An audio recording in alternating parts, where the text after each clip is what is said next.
Si vous posez ces 3 questions sur chaque deal de votre pipeline, je peux vous assurer que vous allez augmenter drastiquement vos chances de gagner les deals. Vous allez aussi pouvoir avoir plus de contrôle sur ceci et enfin aborder les deals de manière plus sereine. Aujourd'hui, on va parler de la méthode MEDDIC, mais un MEDDIC un peu particulier parce que je ne veux parler que du MEDDIC utile, c'est-à-dire un MEDDIC qui crée vraiment du résultat. Alors on va notamment parler du fossé qu'il y a entre la connaissance du MEDDIC et son application sur le terrain, et pourquoi ça crée des écarts de performance qui sont énormes. Et évidemment, comme d'habitude, je vais vous donner des pistes, je vais vous donner des solutions concrètes pour que ça ne vous arrive pas. Cette vidéo, elle est uniquement pour ceux qui souhaitent s'investir, remettre vraiment en question leur méthode et passer à l'action. Si c'est pas votre intention, changez de vidéo. Il y en a plein d'autres qui vont vous aider à vendre sur ma chaîne, mais passez à autre chose. On va aussi parler un petit peu ping-pong et gruyère. Oui, ça vaut le coup d'attendre, alors restez bien jusqu'à la fin.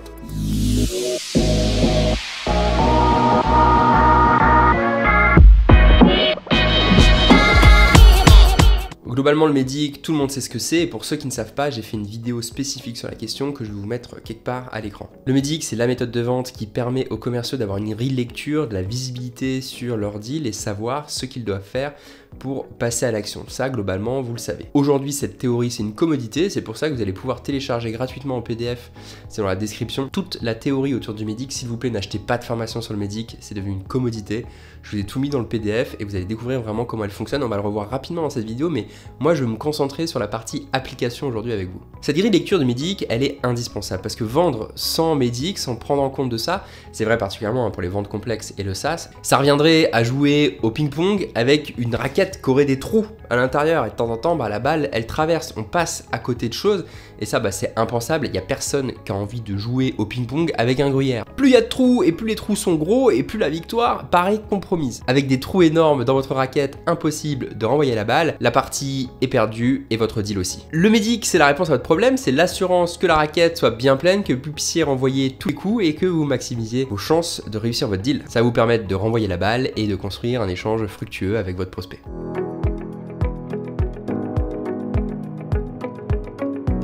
Le MEDDIC, très rapidement, c'est un acronyme, MEDDIC, qui va nous aider à regarder si on a bien tous les éléments de base pour savoir si le deal est sous contrôle. Donc le M pour Metrics, quelles sont les métriques qu'on va venir améliorer grâce à notre solution, le client va nous informer là-dessus. E, Economic Buyer, qui est la personne qui est capable d'acheter, qui est le décisionnaire sur l'achat. Le premier D, c'est les Decision Criteria, comment est-ce que la personne va décider sur ces critères? Qu'est-ce qui est important pour lui dans le choix d'une solution? Le deuxième D, c'est Decision Process. Comment est-ce que cette décision va se prendre? Quel est le process interne? Qui est-ce qu'il faut solliciter? En combien de temps? Le I, c'est Identify Pain. Quels sont les problèmes? Quelle est la douleur que le client vit et qu'il souhaite résoudre?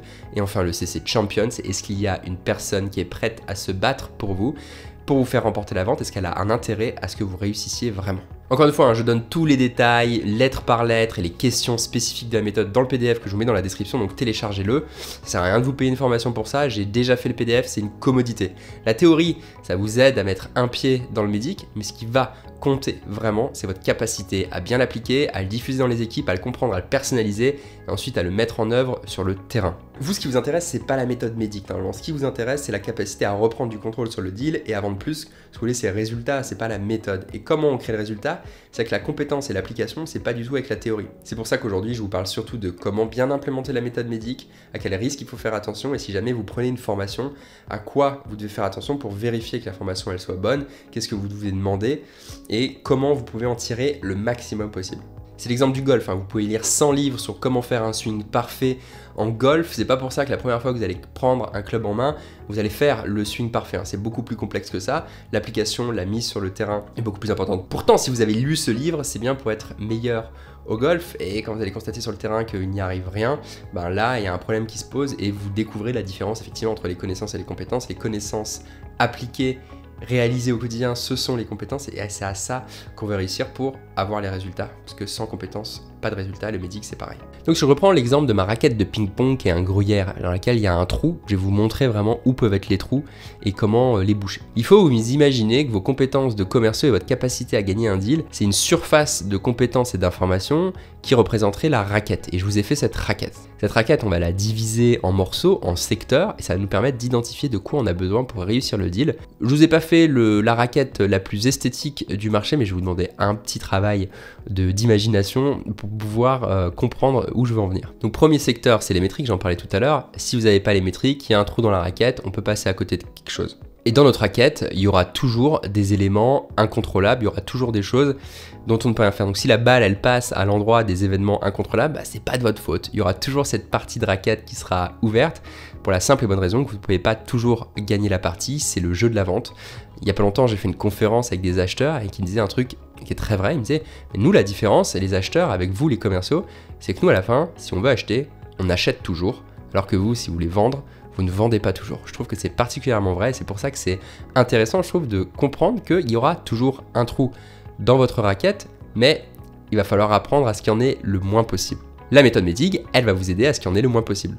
Après, j'ai laissé un secteur avec le tout venant parce qu'il y aura toujours l'IT, le legal, toujours des informations en plus à mettre dans votre Medig. Et c'est là aussi il y a des éléments de personnalisation parce que le Medig, généralement, il y a toujours des petites subtilités qui sont propres à votre produit, à votre marché, à la manière dont vos prospects achètent. Et ça, il faut l'inclure dans votre Medig. Donc, j'ai laissé un secteur particulier. Pour les 6 autres composantes dont on a parlé tout à l'heure et qui sont sur la raquette, vous devriez savoir rapidement comment les traiter. Le vrai enjeu pour vous, c'est de savoir comment ça s'applique à vous, en plus du PDF que je vous ai mis dans les commentaires. Téléchargez-le, vous verrez. Ce sera très facile après d'implémenter la méthode dans votre équipe.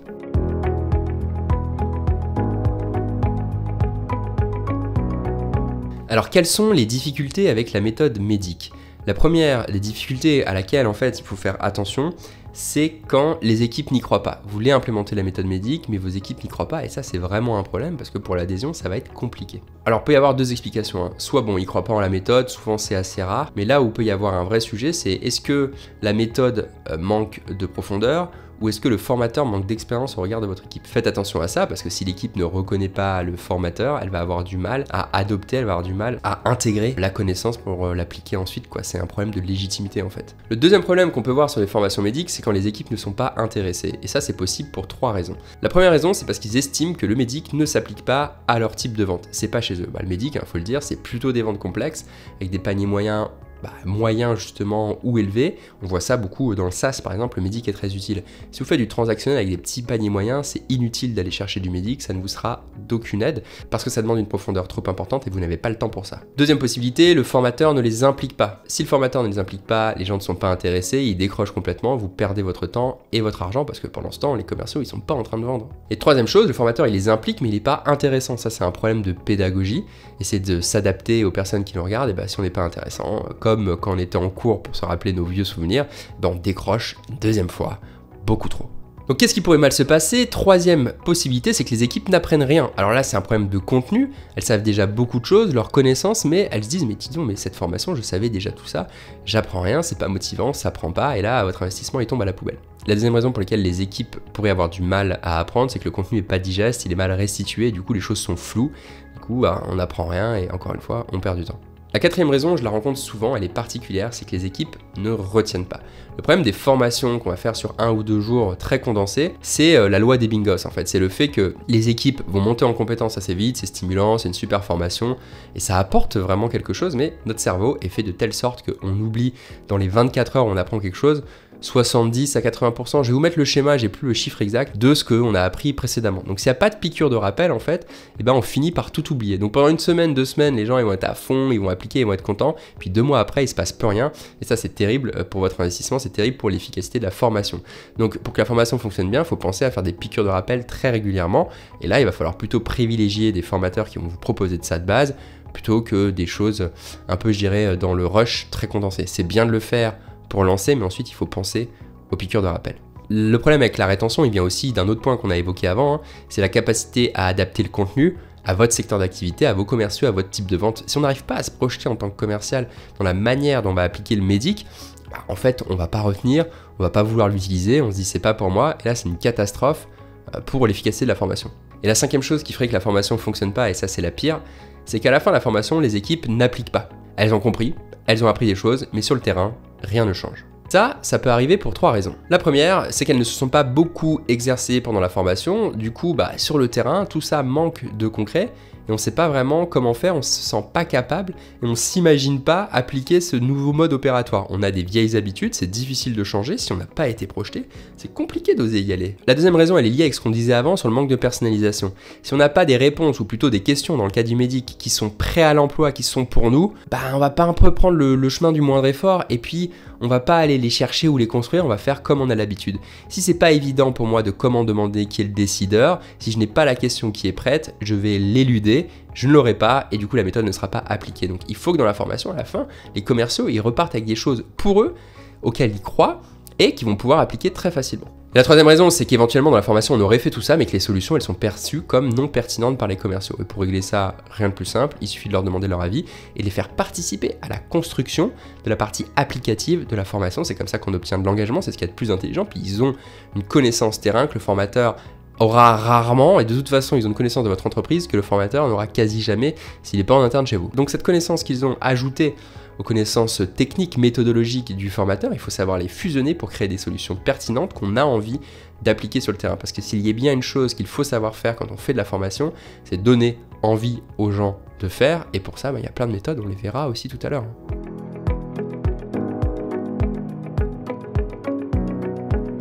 Donc on a parlé des risques, maintenant il faut parler des solutions. Comment on va garantir l'adoption de la méthode médic et faire de cette formation, qu'elle soit interne ou externe, un succès? Pour répondre à cette question, je me base sur 3 piliers. Faire participer, former en continu et piloter par le médic. Quand je dis faire participer, je veux dire faire participer à la fois au constat du besoin. Il faut que l'équipe soit d'accord pour dire il y a un besoin de cartographier, de savoir mapper nos deals. Ça peut être le médic, ça peut être autre chose. Mais déjà le constat, il faut qu'il soit partagé. Il faut faire participer à la création de la méthodologie, c'est pas juste une formation, c'est une méthodologie interne qui sera à vous ensuite.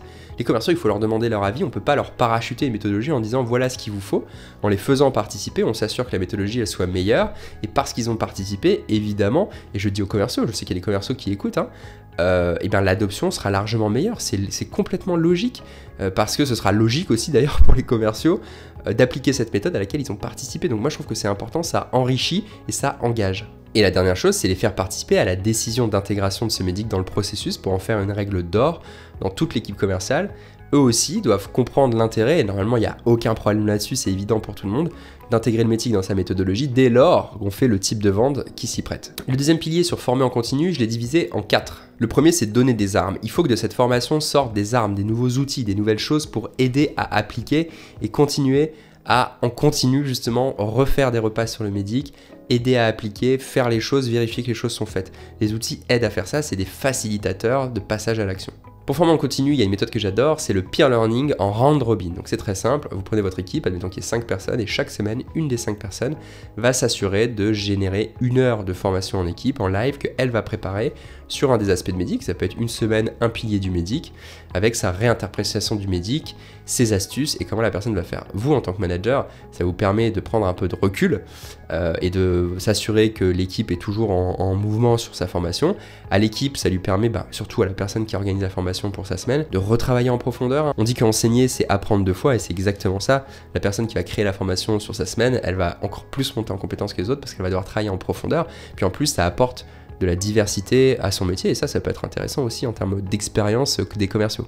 Le troisième pilier, c'est de pouvoir fournir des outils d'entraînement. Donc nous, par exemple, chez MIM, on a créé un outil, un générateur, qui permet aux commerciaux de se mettre devant un ordinateur et de générer des situations dans lesquelles ils vont devoir avoir des réactions, et pour savoir s'ils arrivent à répondre au tac au tac. Donc je donne un exemple, il y a 32 objections communes en vente, on leur soumet les objections sur un écran, donc par exemple, je n'ai pas le budget, et instantanément, ils doivent se demander comment ils vont répondre à cette question de « je n'ai pas le budget ». S'ils n'y arrivent pas, ils ont un bouton pour faire apparaître la réponse, et ils passent de manière aléatoire à la question suivante, à l'objection suivante. Et ça les permet de manière autonome, quand ils en ont besoin, de s'entraîner devant leur ordinateur. Cet outil, il est accessible sur notre site internet. Pour l'instant, là, réservé pas seulement à nos clients, mais aussi à vous, vous pouvez y aller. Le trafic commence à être un peu fort, donc c'est possible qu'on le coupe, mais en attendant, c'est ouvert, alors profitez-en.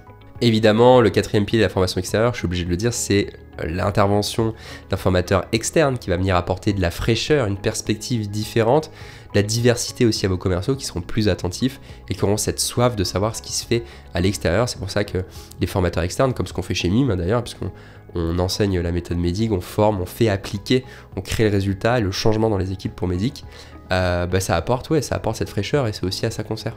Le troisième pilier pour garantir l'adoption du MEDDIC et créer le changement, c'est de piloter par le MEDDIC. Il faut que vous, en tant que manager ou en tant que dirigeant, même dans les équipes, si vous êtes commerciaux, il faut piloter vos deals par le MEDDIC. Ça veut dire que quand on va se questionner entre nous sur notre pipeline et qu'on va regarder les deals, les questions qui vont sortir, ce sera tout le temps les 6 mêmes sur les metrics, l'économic buyer, les decision criteria, etc., etc. Ça, c'est un premier élément. Je fais mes revues de pipeline où je pose des questions, je challenge sur mon deal en équipe, je vais passer mon deal au travers de ce prisme du MEDDIC, par la passoire MEDDIC. La deuxième chose, c'est qu'il faut que ça existe dans le CRM. Donc tous les deals dans le CRM, ils doivent avoir des propriétés MEDDIC. Nous, on l'a fait sur HubSpot par exemple, et on a une vue avec la liste des deals et juste les colonnes du MEDDIC. Ça fait apparaître instantanément tous les trous dans la raquette. Ça permet de faire des revues de pipeline où on va dire « Ah tiens, là, tu as écrit ça, mais c'est pas très précis. Est-ce que vraiment tu es sûr que c'est telle personne? Qu'est-ce qui t'a permis de dire ça ?»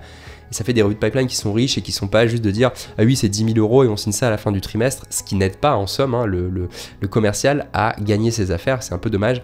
Le MEDDIC va vous permettre de le faire. Donc première étape, j'ajoute les critères comme des propriétés dans chacun de mes deals sur mon CRM.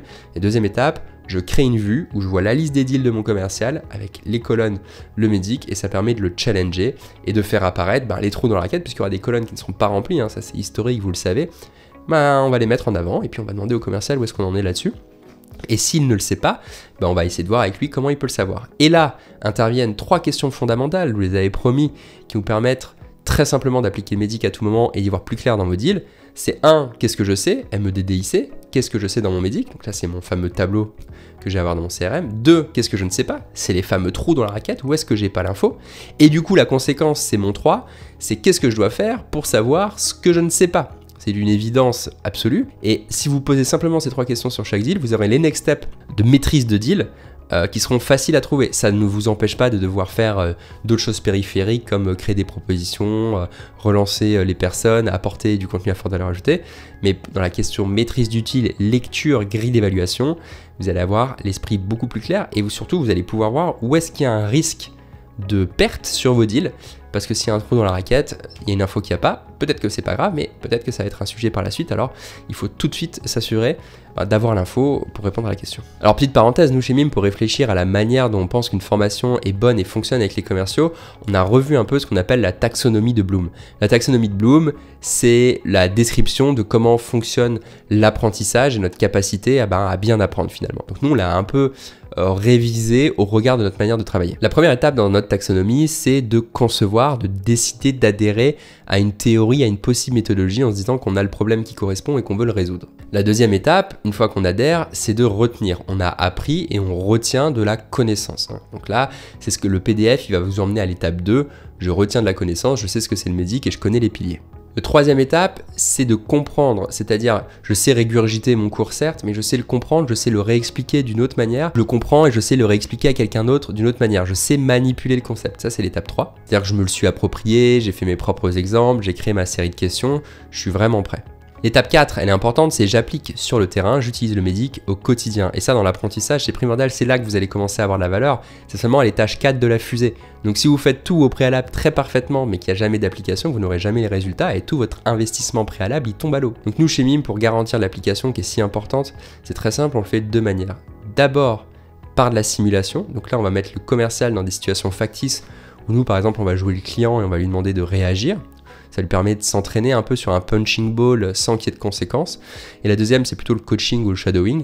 On va aller soit en groupe, soit avec les commerciaux, écouter des interactions, regarder comment ils travaillent et venir faire des feedbacks, aider, pousser de nouvelles méthodologies, améliorer la méthode pour les aider à se sentir de plus en plus à l'aise avec la méthode, d'en faire quelque chose qui les aide à gagner et du coup qui vont vouloir utiliser. Parce qu'en fait, la vérité, c'est qu'il n'y a rien de plus simple que de faire utiliser une méthode à un commercial qu'en lui montrant qu'en fait, elle est efficace et qu'il constate lui-même. Donc cette partie appliquée, elle est primordiale. Et la partie 5, c'est je maîtrise. Une série d'applications, de répétitions d'applications va nous amener à la maîtrise, c'est-à-dire que la méthode, elle est utilisée au quotidien, mais en plus, elle fonctionne sur tous ses aspects.